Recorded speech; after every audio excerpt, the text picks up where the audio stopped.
What is going on, guys? Welcome back to Ball Understanders pod number 2.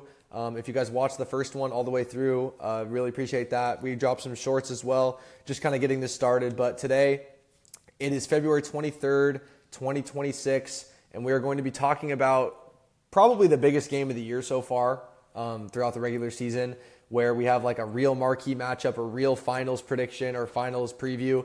And it was the Spurs versus the Pistons today, where the Spurs came out on top 114 to 103, a game in Detroit with no Isaiah Stewart, still on suspension, and then also the Spurs dealing with a Luke Cornett injury pretty much right at the start of the game, and then also dealing with some other low minutes with Harrison Barnes and other stuff like that. But obviously, we have our Spurs expert here, Dylan. And what did you have? What was your take on this game? Just give us a quick summary. Off rip, made me feel way better about the playoffs, to be honest. One thing I was worried about with like the first round is the playoff physicality, and I think this game was playoff physicality for sure. Like the Pistons were trying to beat up the Spurs. Like there were very obvious moments in the first quarter where I think it was Cade Cunningham would just like shoulder check Wemby at certain points and do stuff like that. And we survived it. I think Wemby struggled, but this is honestly what makes me feel better is because Wemby struggled, but we still won, and people like Devin Vassell were there to pick up the slack. Mm-hmm. I think that was kind of the game plan, though. I think it wasn't Wemby's night. I think we used him as a decoy quite a bit in this game. Because we knew that they were going to be very physical, and we knew that Wemby struggled with that physicality. So it opened up people like Devin Vassell. I mean, Devin Vassell was hot right from the start, and he stayed hot the entire night. And he was getting shots that he does not normally get in an offense that's run through Wemby, where they're playing, spaced out, not really trying to get physical on Wemby, sending 2-3 guys like people have done at certain points this year. So that made me feel better. And especially Fox struggled too. Fox is not, I think, like 10 points. Yeah, he was 4 for 17, 0 for 5 from 3. So really rough game.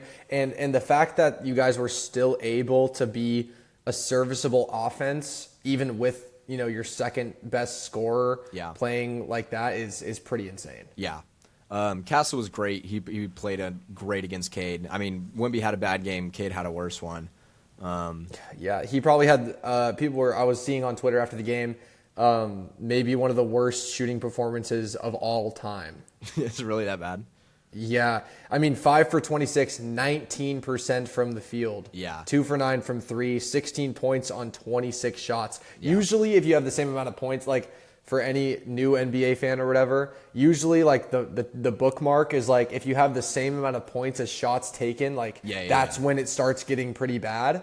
And so, having 10 more shots taken than points is pretty egregious. That's really really bad. So it makes you think, how much of this was Cade just being off, and then how much of it was just the Spurs playing him the way that maybe other teams are going to start to copy. Because if you look at Cade recently, he's been playing really really good. Yeah. So you wouldn't really expect him to just randomly have a 5 for 26 shooting night. So it makes me think, we both watched the entire game basically, like what they were doing. It was almost like in the fourth quarter, he was missing wide open shots. Yeah, but I he think was that's definitely out of his head by that point. Like, it was less of the Spurs doing stuff. He was getting decent looks at that point. Yeah, but I think the reason why he was missing those shots is almost like the Spurs definitely weren't playing as physical, but I think they were just forcing him just to be like 5 to 10% more off balance. Mm-hmm. Like it wasn't anything crazy. It wasn't like they were fully like, double teaming him. It was just they were making him just slightly more uncomfortable, which I think he wasn't ready for, honestly. That's what it was. Yeah, I agree. Well, and I think the Pistons thing is they're physical, and I think the Spurs matched their physicality, but they didn't overdo it, I guess. Like I think a lot of people try to do that when they play physical teams. It's like, okay, well, if they're going to be physical, we're going to try to be more physical. I don't necessarily think the Spurs did that today. No, yeah, I don't think so. They played enough to the level of like, we're going to match you and we're not going to let you bully us around. And then they're like, and then we're going to play our game. So I think they just kind of brought the baseline up and then played the Spurs style and pace that they wanted, because I think if I remember correctly, the Pistons are like third in pace and like third in fast break. Yeah, points or the something pace like that. the pace to start the game was insane. Yeah. It was insane. Yeah. And I think part of that was a physicality thing. So I think once the Spurs settle in and started to match that, and they're like, okay, now we're going to play our game, I think that's really what got him. And credit to Mitch Johnson. He's a rookie coach. He's had some games where he's lost us like probably 2 or 3 this year. Great coaching job by him today. He really, I think, sold the Wemby as the main thing. They knew that they were going to try to be physical with Wemby because that's how you stop him.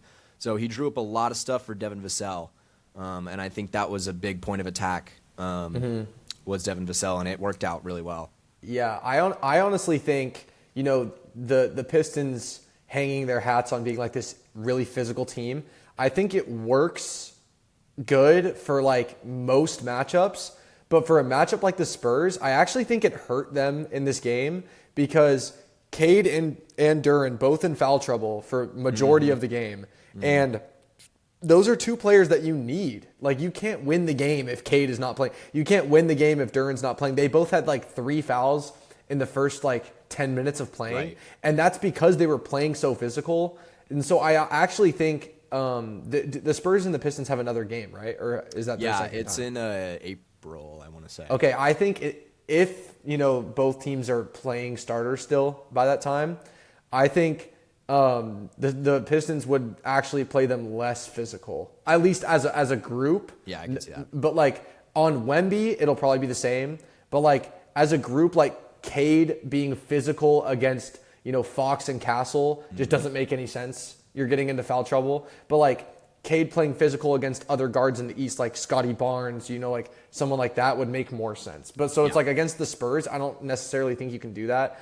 But also, yeah, Devin Vassell, 7 for 11 from 3, like you said, 71% shooting, 28 points. And this is something I wanted to bring up too, is in playoff series, the Stars can only win you so many games until you're going to need a role player game. It's why you have games like the Lonnie Walker game. Like you have games like that, like in the Lakers-Warriors series, where you need a role player to kind of step up and win you that game. And I'm looking at the Spurs roster. It's like, okay, obviously you have Wemby and Fox. Then you have Vassell could have a game. Castle could have a game. Keldon Johnson could even have a game. Definitely have a game. Champagnie can have a game. I mean, if you want to sprinkle in a guy like maybe Cornette has a great game. Like you have like a deep team of guys that can have like those games. And I think in the playoffs, that's actually going to be pretty huge. I think so too. And that's why I said I feel better about it.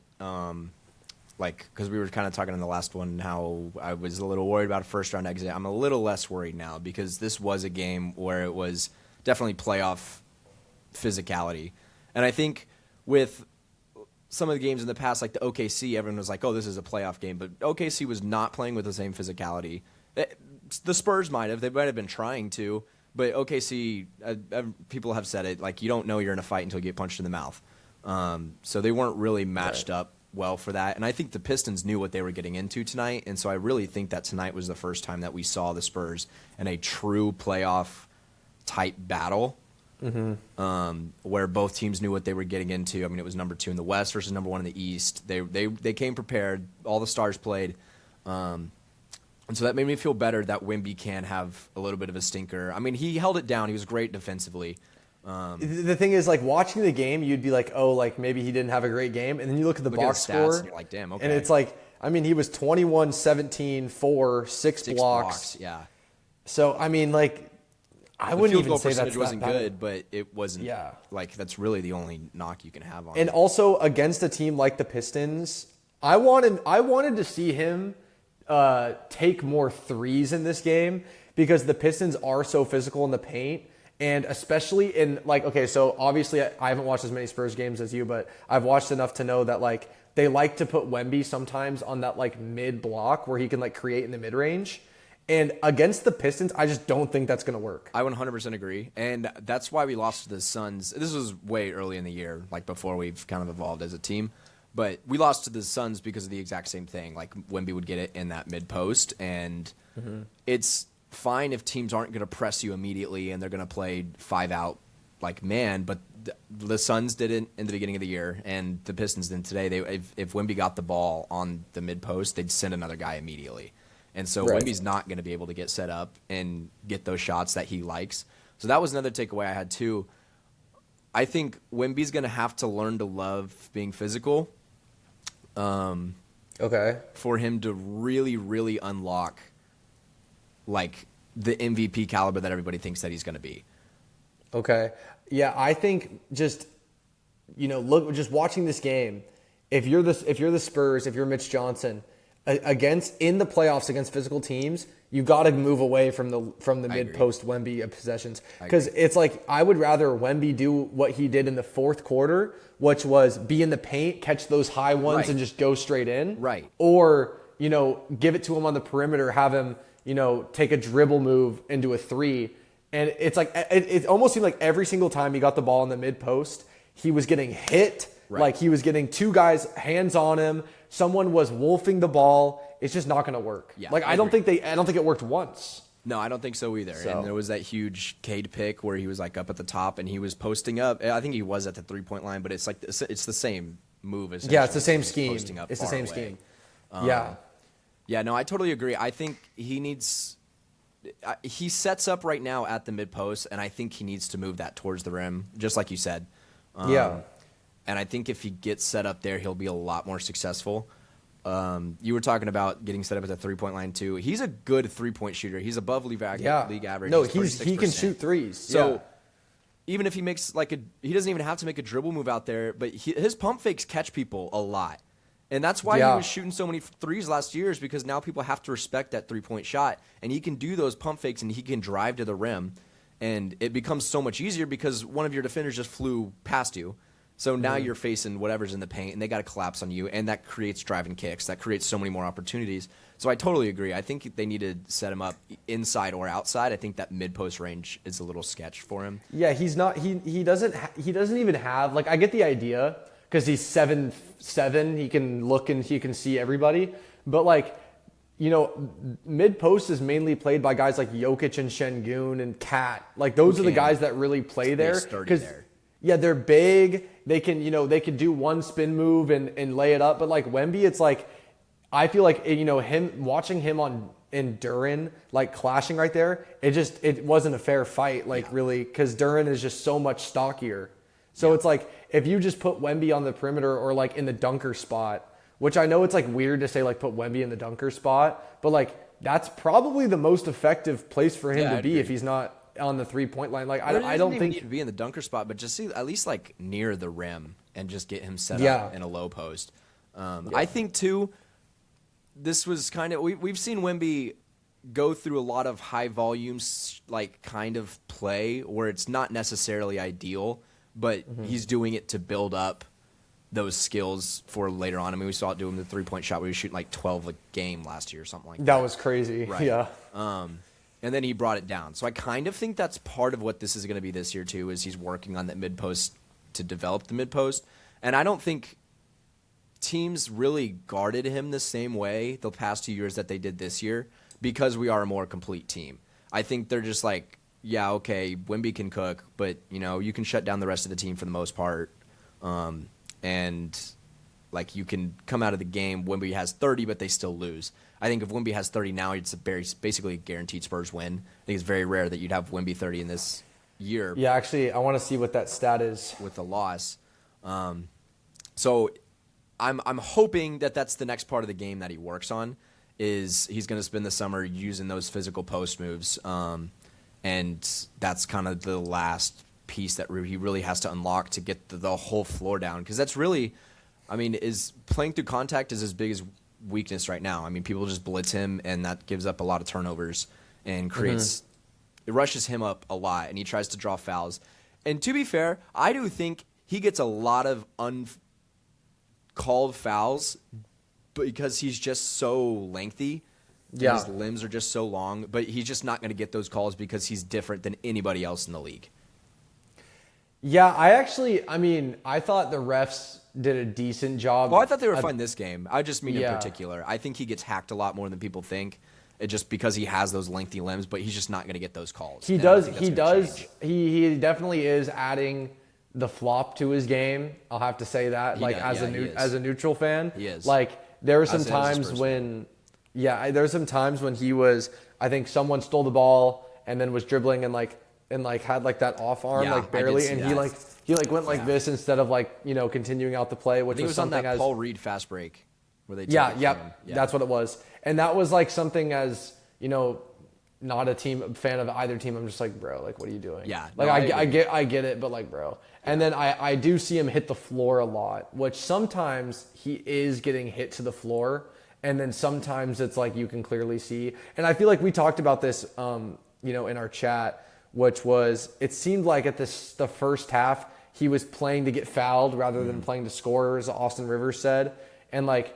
I kind of agree. Like he was catching the ball, and when Wemby's right here with the ball and the rim is right here, it's like it should just be a guaranteed bucket. Yeah. But like he did like like an SGA thing and then like missed it, and he had like a missed layup early on because he was like worried about the contact. Yeah. And then in the second half, he cleaned it all up and was and that's, just catching and just dunking it. That's which what is I mean he when should I be think doing. he needs to learn to love to be physical.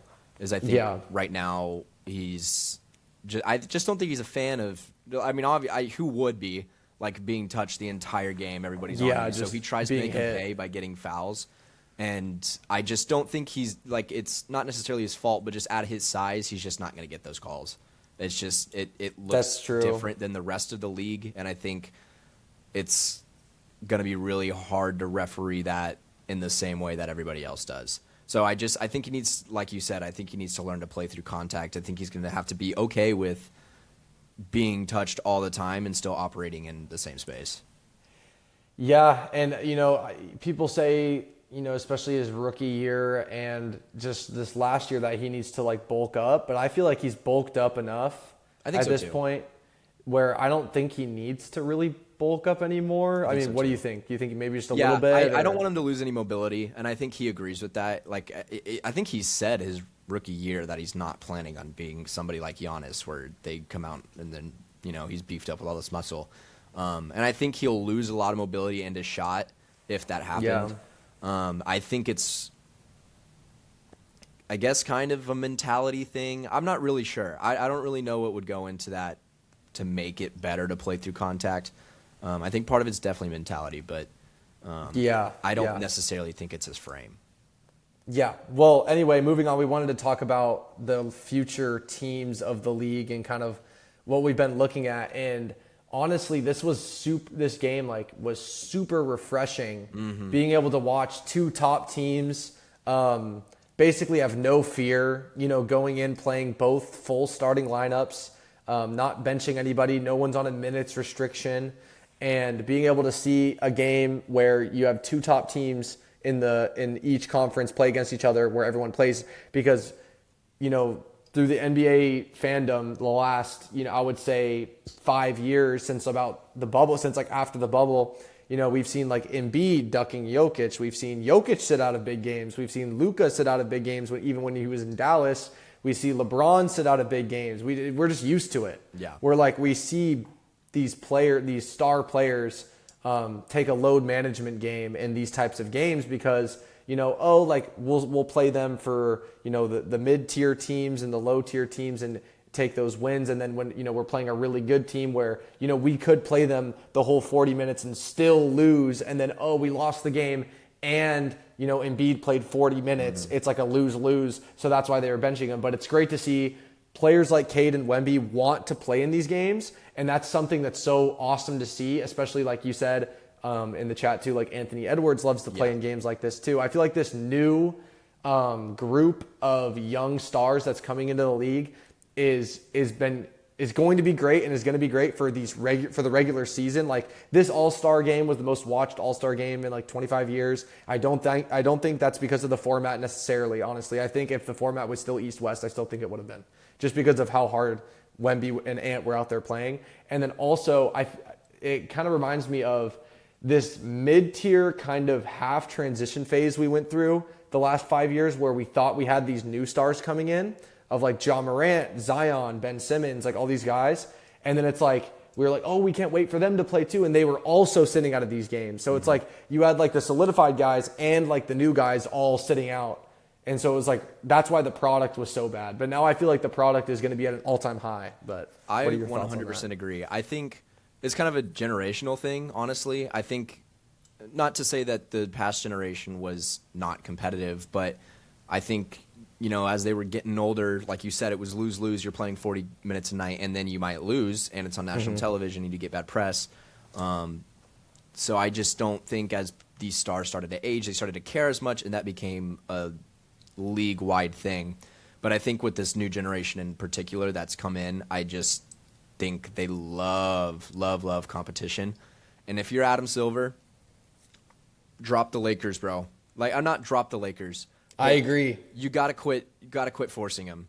I mean, I know you forced the Luka trade, but you have Anthony Edwards, you have Victor Wembanyama, and you have Cade Cunningham, and these people care about basketball. Luka does to an extent, but not in the same way that those three players do. Well, I think I agree with everything you just said. I also think another thing is that Luka's play style is a lot different than Cade, Wemby, and Ants. Luka's play style is, the foul baiting, the whining to the refs. Yeah. I saw Wemby get trucked, and I saw Cade even get fouled. And like the worst thing that Cade did was like go like this running down the court. Like that's like the worst thing he did. Like, I got fouled. Getting back. And then like Luka he's getting around, back. Yeah. And he's got his hands up and he's walking backwards. Yep. And I see Wemby, especially like one of the first plays of the game, Cade shoulder checked him. Yeah. And Wemby fell down and just got right back up. Yeah. Yeah. I mean, like, they he might could- throw up like a you know, little, he could like, be- what is that or something like that, but it's not constant complaining running Yeah. down the court still on the same issue 30 seconds later like Luka is. And I think, honestly, I mean, like, this has been kind of a debate recently, especially KD's chimed in on this too. It's kind of the European players that are really like that. I'm not sure why that is. Maybe that's the EuroLeague. You're allowed to – I haven't really watched a lot of EuroLeague. I don't know if you're allowed to make your case and they can change the call or whatever the rule is. But, I mean, Wemby is also, I guess, European, and he doesn't do it. But, like, you guys got, like, Anthony Edwards and Cade Cunningham, two guys that, went to college, whatever, 1 year, and you almost never see them whine as Luka and Jokic do, I would say. Yeah. I also think one thing that I like about those three players in particular is it's kind of cool to care again with them. I think for a long time, these stars that were coming in, it was cool to be nonchalant, and it was cool to not care and still win games because you're just that cool, and I think SGA falls under that mold. But Wemby cares. He's obviously said that many times. Ant is going to care if you're facing against him. And like that's what we saw in the All-Star game is when Wayne was like, yeah, Wemby set the tone and I'm going to respond. And I think Cade's the same way. I just think they actually care about playing the game, and that's what makes them play in those big games is they just have that competitive spirit. And we saw the same thing with Ant and Wemby a few weeks ago when they were playing each other, and they were just throwing blows back and forth when Ant had like 40 and Wemby had like 30 or something like that. That was an insane fourth quarter. And I think the product of the league is going to be great in these next few years. Yeah, you got guys like Flag coming in, like Knepel is great. Like you got this rookie class has been, nothing short of perfect, I would say. Yeah. And so I think, I agree with it's not as cool to care. And I think honestly, the pioneer of that was kind of like the Zion people, like I said, because like Ja Morant, he was, his peak of his career was 2022, right after the bubble pretty much where, they would win games, they would gritty. He sat for like 20 games that season. They still were the 2 seed and stuff like that. And I feel like that was the culture of the NBA for a little bit. And that's kind of why the product was so bad. And so now, you got guys, like you said, Wemby and Anthony Edwards saying he wants to go 25-0 after the All-Star break. Like all this stuff is really good for the league because you're getting the stars to really buy in. Like you said, the regular season, it's like the regular season matters again because I think for the past 5 years, it almost didn't matter. Yeah. And I think these little rivalries that are popping up are also good. And a lot of the people who are stuck in the kind of last era that we're moving out of, I think they're like, it's a regular season game. It doesn't matter. And I think that's starting to go away. And I think people are like, yeah, these rivalries are cool, and they do matter in the regular season. I mean, like, you're not going to see that unless it's the finals. You're not going to see Spurs Pistons in a matchup like that. So these regular season games, I think, are starting to matter a lot more. Another thing I wanted to talk about too is with Shea specifically. I know that he has it, like I know he has like the care in him, and I really wish he would give up the gimmick. Because in the game where the OKC beat the Spurs and he shot that 3 over Castle and he called him a word that I'm not allowed to say, that was sick. I mean, it was over Castle and I don't care. It was sick. Yeah. It was really cool to see him care like that in the regular season. And I hope that there's more of that. And I think that there will be. And I think that's why, if you're Adam Silver, you have to buy in to Ant, Wemby, Cade, is because it just does nothing but spread that the competitive spirit around. Yeah, I agree. And, going back to your point of, like, stop forcing the Lakers, I agree. I think the Lakers are, they've been the most forced team our whole lives. Kobe era, even in between the Kobe and LeBron era, they were still pretty forced when they were bad. And so it's like, yeah, I think, small markets are almost taking over at this point. Where, like, yeah, you have Boston, you have New York. Yeah, you have Boston, you have New York, you have LA, but then you have teams like Minnesota, you have teams like Detroit, you have even teams like Toronto. Like they really, if you go watch any Raptors game on any given night, every single player on that Raptors team is playing 100% effort defense. And it's great. It's like, that's what you want to see. You want to see guys like Scotty Barnes, be in the depoy contention. It's like, it's great to see these young guys care about defense. And I think that's another thing that kind of got lost in the last 5-ish years was the care about defense. Yeah. It was almost like all people wanted to see was your offensive numbers. What were you doing on offense? What was your production? I think part of that is just how good Jokic is on offense, that people were just watching his numbers all the time, and people stopped kind of looking at defensive numbers, and they were just comparing a bunch of offensive numbers. But now you have guys like, especially I know we keep talking about Ant, but like Ant is one of those guys who is elite on offense and will not quit on defense just because he is playing offense the whole time. Right. And so I think that's also good. OKC, when he had that one series where it was like he hit a 3 and then stuffed Shea and then like hit another 2 or something like that. That was electric. It was so sick. And it's so good that the league has this to build off of. I think another person that I want to talk about in that same vein is actually a coach. I think Boston, even though that it is a big market, is really good at that. I think they do care about the regular season, specifically from Joe Mazzulla. I just think he's a great coach for that kind of attitude of, like, everything matters. Right. I mean, they're coming into the season without Tatum. They could easily tank and try to come out of here with A.J. DeBonsta. But they went out there and they're like, no, we're going to try with JB. And now we were just talking too. They could break 40-20. They could be a fourth team in the contention there. It's just the Nuggets standing in their way, really. I don't necessarily think – I think they could 40-20 and also kind of still be an afterthought, especially for me, just because, we've seen in previous years, like in 2024, the Wolves 40-20'd, and I was never really moved by them to win the finals or, just things like that. Like last year, the Cavs 40-20'd. It is an accomplishment and it is an achievement, and I do, that does not go unnoticed, especially for me. Without Tatum too. Without Tatum, obviously we had a whole convo about that last pod about the Celtics and if they should incorporate Tatum or not. And I think that if they do make the playoffs and maybe they save him for the second round, I don't necessarily know what. Maybe he doesn't come back. Yeah. I don't necessarily know. But yeah, the Celtics are great. But I want to ask you a question. I want to ask you, if you had to pick 5 teams for the next 5 years, to be like the best teams in the league, who would you pick? Best in the league. I still think OKC will be there. Okay. OKC. Spurs. Okay. Pistons. Okay.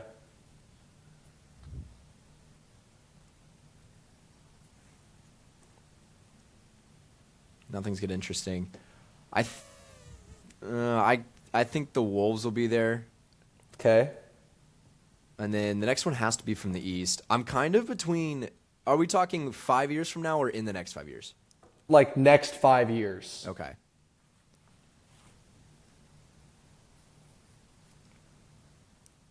I have the same This top is four, but really my hard. my fifth team might shock you, and they're I from think the I know West. what it is. I think yours That's is the a- Hornets. It's not the Hornets, actually. Oh, really? Okay. That's a good one though. Maybe I'll switch it to the Hornets. I'm switching mine to the Hornets. I have a sixth team though. I'm kind of between Celtics, Hornets, Pacers. Ooh, Pacers are good. I think they kind of had their window, honestly. I don't know. I don't think necessarily know how. Well, we don't know what pick they're going to get.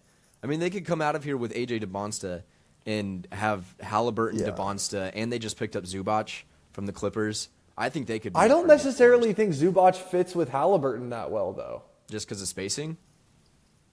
Yeah, just because Turner was so perfect for them. I mean, they made the Eastern Conference Finals and the finals. I'd rather have Turner on that team than Zubac. Zubac isn't as good as a pick and pop guy for Halliburton, and the pick and roll is a lot easier to guard when that's the only threat. With Turner, you had the pick and roll and the pick and pop were threats. They lost Mathurin, and I think Mathurin was big for them. He was their sixth guy off the bench kind of scorer. Totally And I agree think- with that. But that's why I think this next pick could mean a lot. True, they could get Cam Boozer. They could get Yeah. who knows. But 'Cause Boozer can shoot too. He'd be pretty good on that team. My sixth team was actually the Mavericks, Really. just because of Flag. I don't hate that. I don't know when they're gonna get there. I can see that. I think with Flag, especially if Kyrie comes back and is as good as we think he could be, maybe not amazing, but still decent. I think Kyrie and Coop with Daniel Gafford and Derek Lively could be pretty good. So that's why I on the want to Mavs, pick them. Do you think Gafford and Lively are pieces for the future? Because I still kind of think that's a little Luka built. And I think you kind of want to put some Yeah, I personnel see what you're saying. around Flag. I think they Lively's definitely cemented. I'm curious Yeah. about Gafford. I think Gafford is, just because it's really hard to find a center who, he led the league. And yeah, you could say it was because of Luka, but he was always top 10 in, efficiency. Yeah, And, 'cause he's he one of the just most dunked efficient everything. dunkers in the league. Yeah. And he's a great screener. He's a great defender. And so why not have two of those guys on your team in Gafford and Lively? And, I mean, he doesn't hurt Flag to have him on the team. He sets really good screens for him. He'll help him get to his No. mid-range, which I he don't think loves. it hurts him. I think there's guys that you could have around Flag that would be more efficient. Or, Yeah, like, probably. But prototypes, I still, unless they get a good offer for one of them, I don't really see them moving. Yeah, them. I can see that too. But yeah, it's not hard to build around Flag either, in my opinion. It's not No, like Luka. yeah. Luka is a lot of people might disagree with this, but I think Luka is actually really hard to build around, because I think the players that you need to have around Luka need to be elite defenders, no exceptions. Yeah. And then they need to be at least slightly above to at league average 3-point shooters. Because if you don't have that around Luka, you're going to have a terrible defense and you're going to have a terrible offense. We're seeing and with that's what we're Lakers right seeing now. Yep, I completely called this earlier in the season. Jake LaRavia is not a guy that you can have be the wing for Luka. The guy that you need to have be the wing for Luka is a Dorian Finney-Smith, Derek Jones Jr. The perfect Luka wing. If I could craft a wing and put him next to Luka, it would be PJ Washington. Yeah. And that's exactly who they got in Dallas. It's that is exactly who you need. Before this whole Nico Harrison, trading Luka debacle, he built a great team around Luka. Mm-hmm. I mean, he didn't have the names, but the type of people that or the archetypes that he put around roster 1 through 8 was so good next to Luka. That's why they made the Western Conference, or that's why they made the finals. Yeah, Derek Jones Jr. and PJ Washington were the perfect duo next to Luka. And then he put 2 lob threats down at the center spot. Exactly. I mean, you had Luka, Kyrie, PJ Washington, Jones Jr., Gafford. Yeah. Did I say Kyrie or Lively? I meant to say Kyrie. Yeah, you said Kyrie.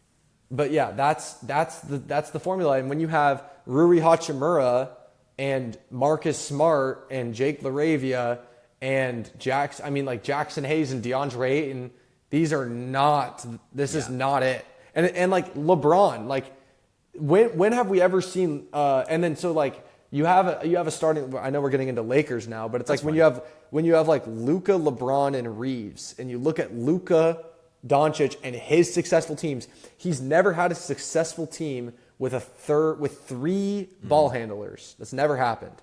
So if you take LeBron out of the situation, you have Luka and Reeves. That makes a lot more sense because Luka and Kyrie worked, so Luka and Reeves could probably work. But then you have LeBron in there, who's a 6-assist guy a night. You can't really. How is that going to fit? Yeah, it doesn't fit because he needs the ball to be effective. And like you just said, there's now 3 people that need the ball on the team to be effective, and that's not. Yeah, and then you have the Lakers know that, and they have to know it. LeBron will not be there next year. I feel pretty confident saying that. I'm just curious how it's Rob Pelinka, right? He's the GM.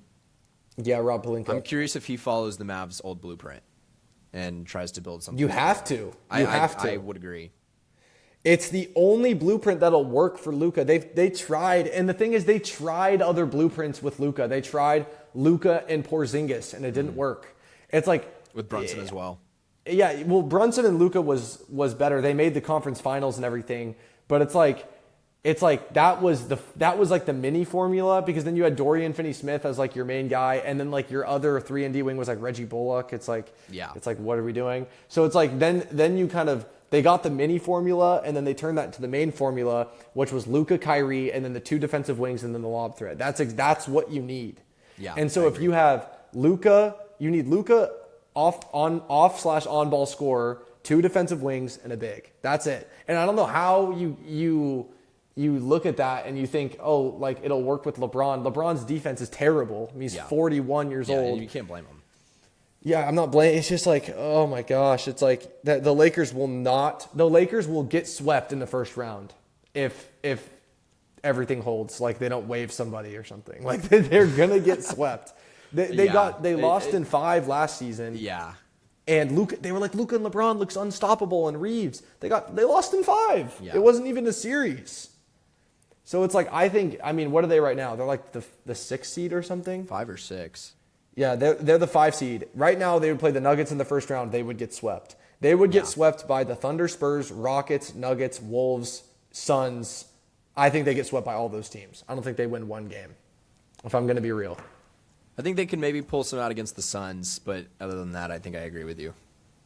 Yeah, I mean, maybe you have a Luka game, and Luka, whatever, he owns the Suns. But at the end of the day, the Suns' defense is really, really good.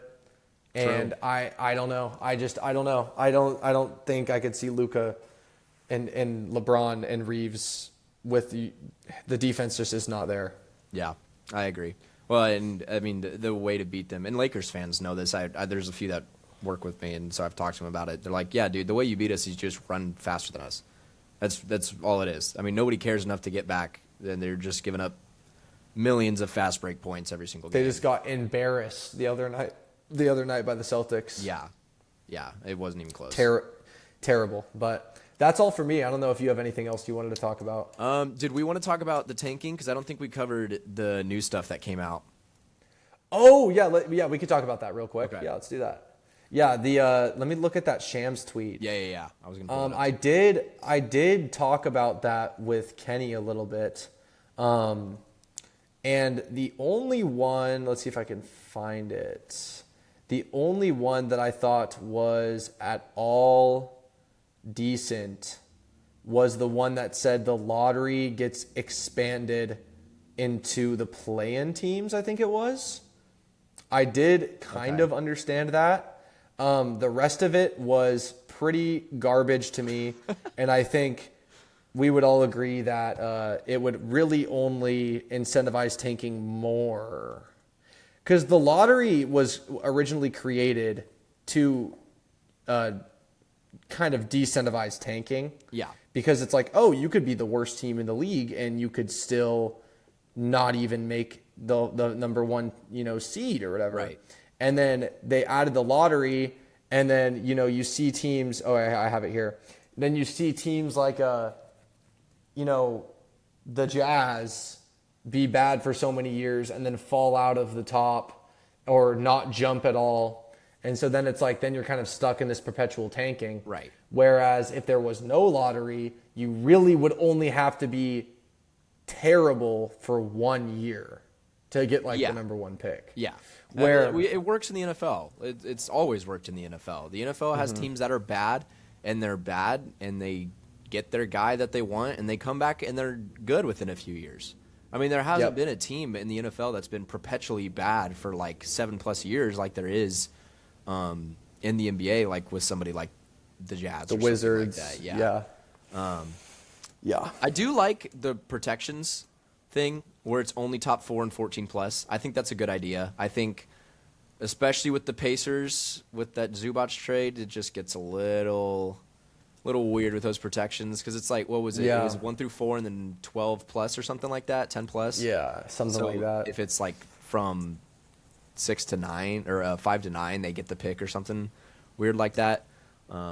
Lottery's rigged anyway, so I don't know why he's complaining about tanking. It's don't rig it and it's fine. And I know it's like, I'm a Spurs fan saying this, but if we're talking about the betterment of the league, I do agree with it. Just don't rig it. What you definitely shouldn't do is flatten lottery odds for all teams. Yeah, that doesn't make any sense at all. That's what you shouldn't do.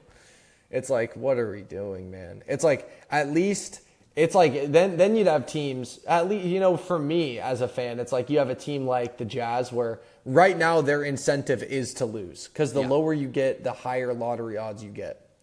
But then if you flatten lottery odds for all teams and then you have a team that's kind of in the middle lowish of the lottery, it's like, well, now we can't win and losing doesn't matter. Right. So like, why are we even playing the game? Just bad. Well, no, it's like why are we even like, can we just forfeit the rest of the season? Yeah. Because it's like if the tanking mattered and there was lottery odds all the way through and they went and they got better as you went down, it's like each game was an incentive. We could lose that game and get better odds. Yeah. Well, but then you're still going to be sitting players. Like, players still are going to be out for the season because they know that they're not making the playoffs. And, like, what's the point of making, I don't know, a play-in push, a fringe play-in push? Like, if you know you're going to be bad, then, like, you're going to shut down your players. It's going to be the same thing. Like, the product isn't going to be any better. I honestly think this is a lot of Boy Who Cried Wolf. Yeah. Where he's just like, I'm going to get rid of tanking.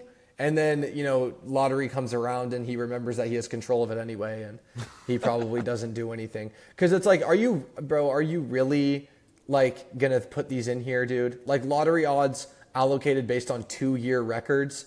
That would make tanking worse. Yeah, I think so, too. I don't know if you watched Kenny Beecham's video on this. He went through all of these. Apparently they do that in the WNBA, and it's not that bad. I do kind of think that's because it's the WNBA and it just isn't as cemented as a league. Like, I think if you did that, that's in this, it's just gonna. I think you're right. I think you're gonna try. Well, imagine this. Imagine last year you were 41-41, right? Yeah. And now this year you want a top pick and you want to tank. You're like, all right, we got to win 5 games this year. Yeah. Then.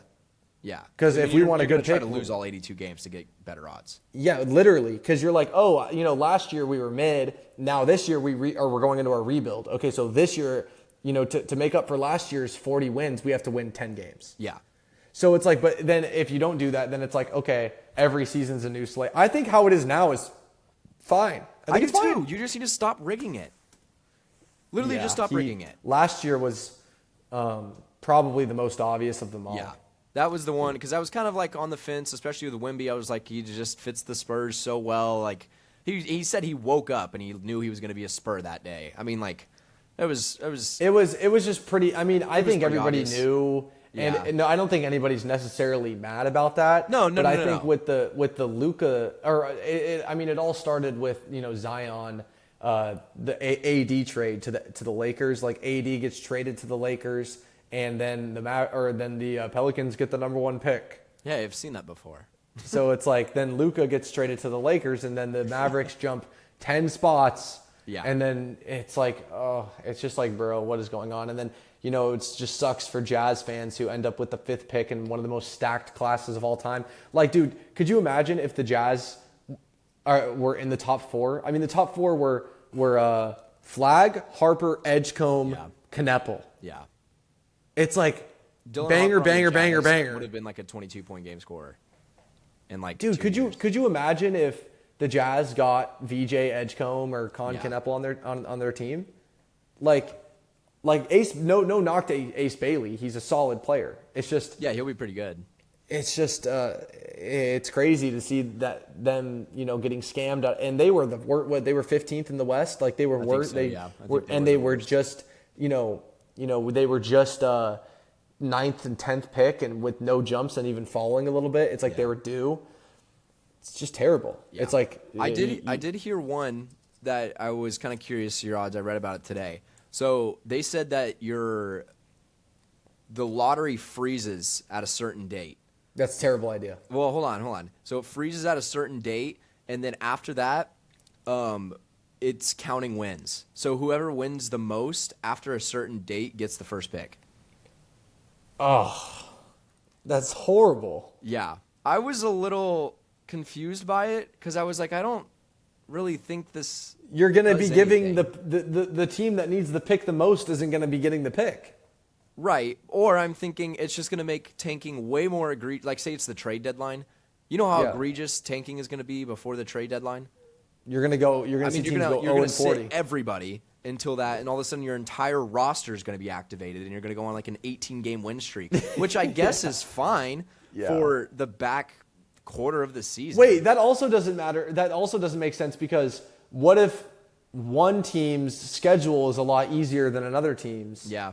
And then they're trying to win, but they're literally bad. Well, so then also, they can't win. If you're a perennial playoff team and you manage to get in the lottery, and then you activate all your people, and then you make the playoffs, do you still get the pick? If you're that's a terrible idea. Yeah. And I also think Adam Silver's forgetting that the draft is literally made. The reason we have the draft is so bad teams can become good teams. Yeah. That's the reason we have a draft. Yeah. Otherwise, it would be, like you said, make everybody free agents, which is probably the worst idea in NBA history. That better not happen. The reason there is a draft is because back in the day, Mr. Basketball, whoever started the ABA, was like, damn, dude, this team really sucks. Like, I don't know how they will ever get better. No one wants to play there, and they suck. And, we have a group of young guys wanting to come to the league, and they suck, so they should be able to pick who they want first. Right. And then you guys can pick later because they're so bad. We'll let them get the young guy. And now Adam Silver's like, nah, let's make the Lakers and the Knicks have the top picks. Yeah. And it's not a problem. It's just not a problem. It's only a problem when it gets drug out over however many years, if you're the Wizards or the Jazz. Like, I do not blame the Wizards or the Jazz. Kings. They're trying to get better. Like that's literally what, and he's talked about the incentivizing is backwards. I don't think people are incentivized to lose. I think they're incentivized to get better. And like you just said, that's how you get better. And I don't think you can fix that. Exactly. What are you supposed to do? If you're like, okay, I want like, if they had like a GM, like if I was the GM of the Wizards, or not even the Wizards because they have Anthony Davis now. It's so weird. But it's like, if I was the GM of the Jazz and I was in a room with Adam Silver, I'm like, bro, what do you want me to do? Yeah. Like, we tried doing your thing of playing all of our players until the last couple of weeks, and then we got the 10th pick, and we still suck. Yeah. So I was really bad one year, and then I got the 5th pick. What do you want me to do? Yeah. Because, like, I'm out here, I'm making trades. I traded Donovan Mitchell. I traded Rudy Gobert. We were just the 1 seed 5 years ago. Yeah. With Mitchell and Gobert, they both wanted out, so we trade them.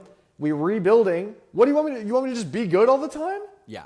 Well, and another thing too is one thing you said a few weeks ago that I really liked is you talked about how it's part of the economy, and I think Silver doesn't really understand how important that is, because if you somehow, I don't know, manage to eliminate tanking and every team is trying to win and they all have the same amount of odds to get the pick, blah, blah, blah, blah, blah. That's just a flat line. of every team being mid ever of all time. Yeah. Like teams like OKC, the teams that are getting these ratings aren't there.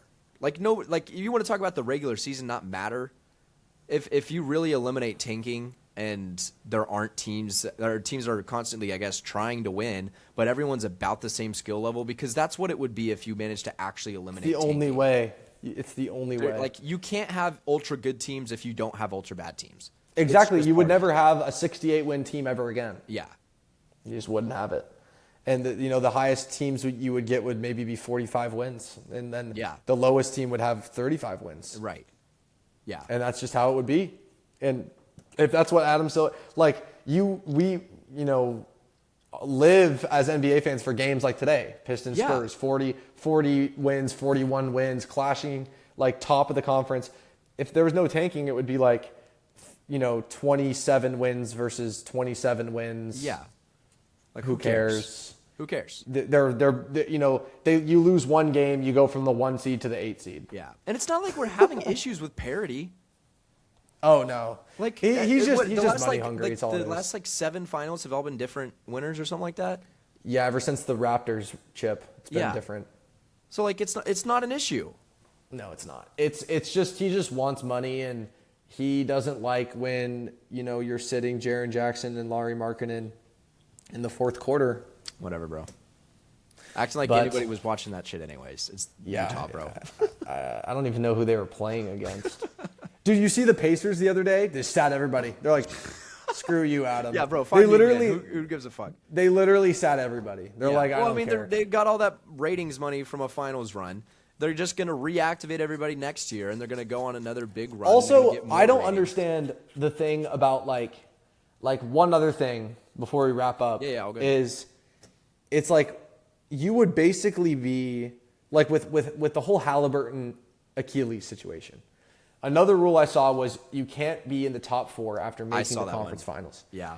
So basically what you're telling me is that if you were to have a freak accident of your best player tearing his Achilles in Game 7 of the NBA Finals, which literally just happened. So I know before that happened, you would be like, oh, that would never happen. Well, it literally happened.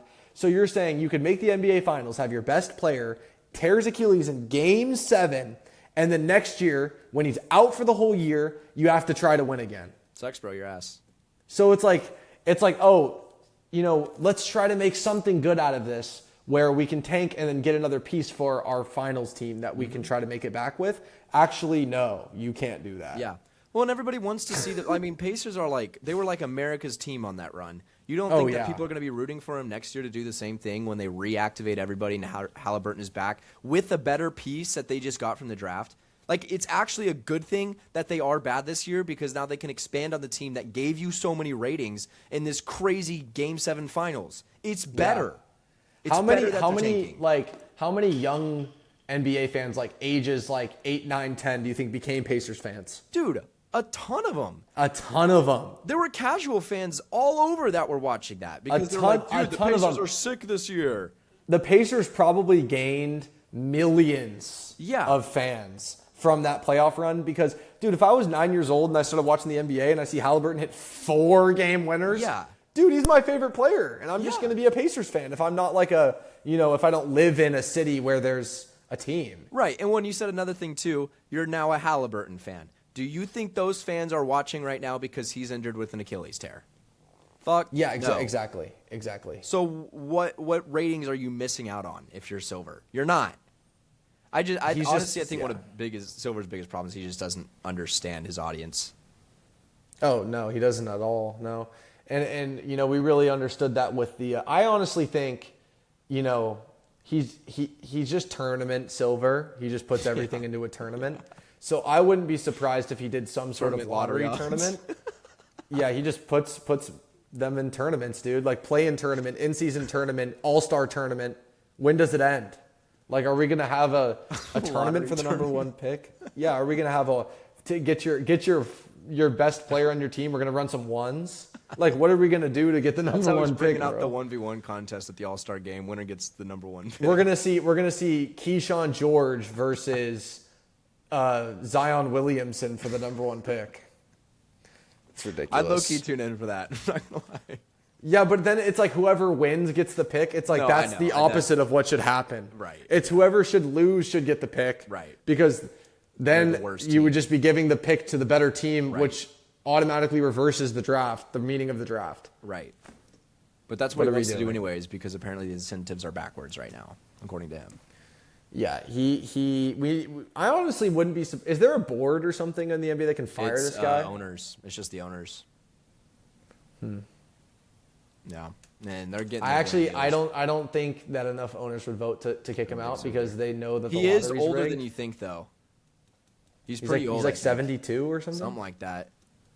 Which The brings thing me a is, little hope. the owners that know he rigs the lottery would never vote him out. Yeah, like the Lakers owner. Fuck no, bro. No, he would never vote him out. The Mavericks owner, I don't know who it is now. It's like the Adelsons. They know it's rigged. Yeah. The owners that know it's rigged would be like, you can stay. Yeah, well, because they know that crazy it's rigged. The anti-silver Mark Cuban leaves, and then immediately happens with Luka. Crazy how that works. Yeah.